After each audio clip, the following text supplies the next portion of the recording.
दोस्तों, क्या आपको पता है कि लूडो का आविष्कार किसने किया था? या क्या आप जानते हैं कि लूडो की उत्पत्ति कैसे हुई?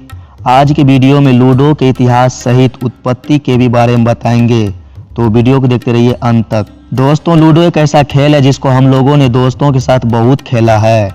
आज भी याद है कि जब छुट्टियों में हम कागज के गत्ते वाले लूडो पर खेलते थे तो भाई साहब उस खेल का मजा कुछ और ही था। बचपन में खेले जाने वाले ये खेल अभी भी लोग बड़ी दिलचस्पी से खेलते हैं। बस फर्क यह है कि पहले लोग कागज वाले लूडो से खेलते थे, पर अब लूडो को स्मार्टफोन पर खेला जाता है। वैसे तो लूडो से ज़्यादातर लोग भली भांति परिचित होंगे। जो इसे नहीं जानते हैं उन्हें बता दें कि लूडो प्रायः 2 से लेकर 4 खिलाड़ी खेल सकते हैं। दोस्तों, लूडो में 4 कलर की गोटी होती है, रेड, ग्रीन, येलो, ब्लू। इस खेल में हर खिलाड़ी अपना एक कलर सेलेक्ट करता है और लास्ट तक खेलता है। जो सबसे पहले अपना सारा गोटी होम कर लेता है, विजेता वही कहलाता है। History of ludo. दोस्तों, ऐसा नहीं है कि लूडो आजकल का खेल है, इसका इतिहास काफ़ी पुराना है। अगर लूडो की शुरुआत की बात की जाए तो लूडो बनाने का आइडिया पुरातन भारतीय खेल पच्चीसी से मिला था। अब लूडो केवल भारत ही नहीं बल्कि विदेशों में भी खेला जाता है। अगर आपने महाभारत देखी होगी तो आपको एक बात याद होगा कि कैसे पांडवों ने अपना सब कुछ और साथ में पांचाली को जुए में गवा दिया था। पर आपको याद है कि वे लोग कौन सा खेल खेल रहे थे? कोई बात नहीं, हम आपको बता देते हैं। दोस्तों, वे लोग पचीसी खेल रहे थे। बस फर्क यह है कि उस समय नियम कुछ और था, पर आज आपके सामने स्क्रीन पर है।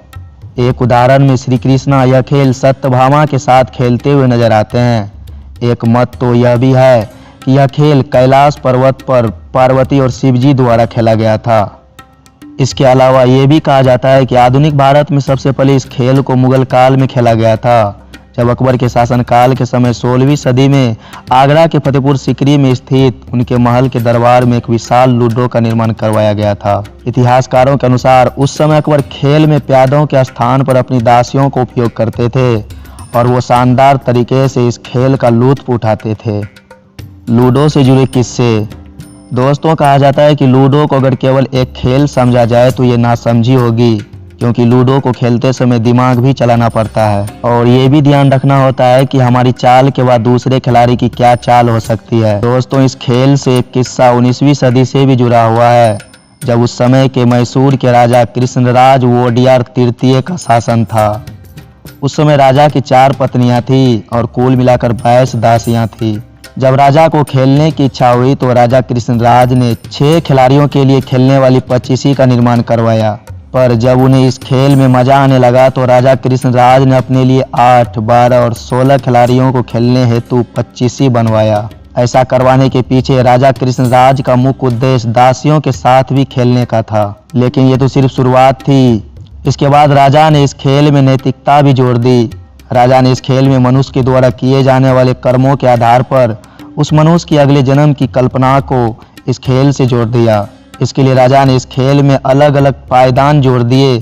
उसमें यह बताया गया कि अच्छे कर्म करने से मनुष्य अगले जन्म में राज सिंहासन भी प्राप्त कर सकता है। दोस्तों, लूडो खेल का इंग्लैंड में भी पेटेंट है। दोस्तों, भारतीयों से सीख लेते हुए आधुनिक लूडो का संस्करण 1896 ईस्वी में इंग्लैंड के अल्फ्रेड कोलियर द्वारा पेटेंट कराया गया था, जबकि नियम काफ़ी हद तक समान थे, जैसे कि उस टाइम के पचीसी और आज के लूडो का डिफरेंट नेम। दोस्तों, वर्तमान में विश्व के अधिकतर देशों में खेले जाने वाले इस खेल के कई नाम है। खुद भारत में ही इस खेल को कई नामों से जाना जाता है, जैसे कि पचीसी, चौपर, चौसठ, सोकटम, पगरे, वर्गस, दायकटम और लूडो इत्यादि।